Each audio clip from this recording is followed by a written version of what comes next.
You're listening to the Hidden Killers podcast with Tony Brueski, featuring attorney, guest, and former felony prosecutor Eric Faddis. The murder of Ellen Greenberg, that's what I'm calling it. That's what I've always been calling it, because you can't stab yourself when you're dead unless you're part of the Walking Dead. And as far as I know, Philadelphia doesn't have the outbreak that we see on the television show yet. But apparently, according to them, it can happen. You can stab yourself after death if you're to believe this official story that Ellen Greenberg committed suicide many, many years ago. Her parents finally, after arguing this to lower courts, had said, "We can't hear your case. You're the parents. Who are you?" Going to the Supreme Court, and the Supreme Court of Pennsylvania now going to decide if that court can hear that case. Joining me to discuss, Eric Faddis, defense attorney, former prosecutor. This has been such a ridiculous case for so many years, and I don't need to go through all the details of everything here, but the cliff notes are stabbed 20 times, 10 in the back, 10 in the front, roughly, some post-mortem, some in the head, 2 different knives, by the way, and no investigation done. It was ruled a suicide after the family of the fiancé and some high-profile and high-money people had a chance to talk with some of the detectives, changed it from homicide to suicide within 24 hours, and no investigation was ever done. And everybody just went on their way and pretended, oh, yeah, totally logical that she killed herself. Supreme Court's going to hear arguments now of if this can go back to the lower courts to be challenged. Thoughts? Yeah, one thing that strikes me, first off, just everyone's common sense intuitively would tell you that it's so unlikely that she actually committed suicide under these circumstances, in my opinion. I just don't see how, physically you can stab yourself in the back 10 times as you're actively perishing from other stab wounds you inflicted on yourself. That part doesn't make sense. And switch a knife. Switch a knife in the middle of that, too. Switch a knife while doing this.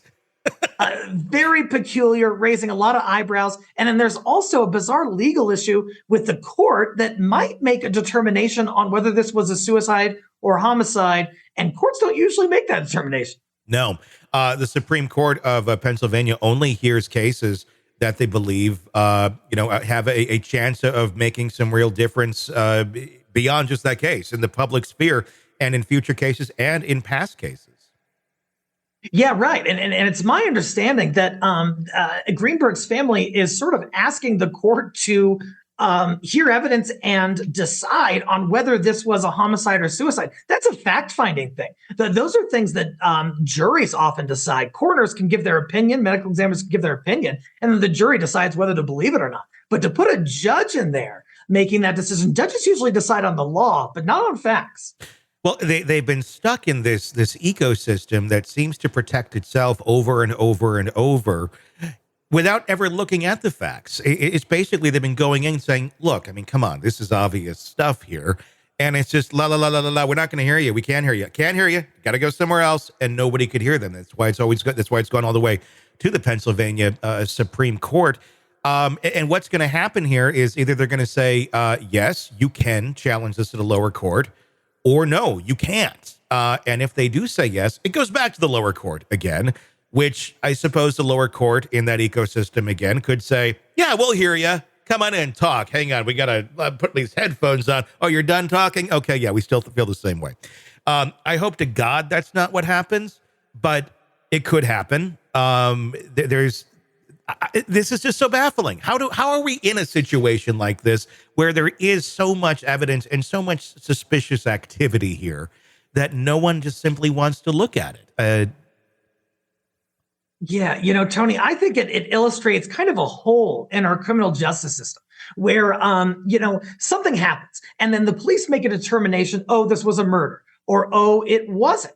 And then the family is aggrieved and they're saying, hey, you made the wrong call. We've got to have someone else take a look at this. Well, who else takes a look at it? The courts don't usually second guess, an officer's determination as to whether this was a murder or not. So there isn't a great recourse for someone in the position of Ellen Greenberg's family. That's why they've gone to the Supreme Court and it's kind of their last resort. And I think the court is maybe recognizing, hey, what other recourse would a person have other than coming to the highest court in the land? Maybe it's our job to do something on this. Are you ready to listen to this podcast ad-free? Then hit subscribe to the True Crime Today Premium Plus channel now on Apple Podcasts. You'll instantly have access to all of our episodes labeled Advance Ad-Free. You'll hear the interviews before everyone else and with no interruption. No interruptions. Subscribe to the True Crime Today Premium Plus channel now on Apple Podcasts. And start binging now.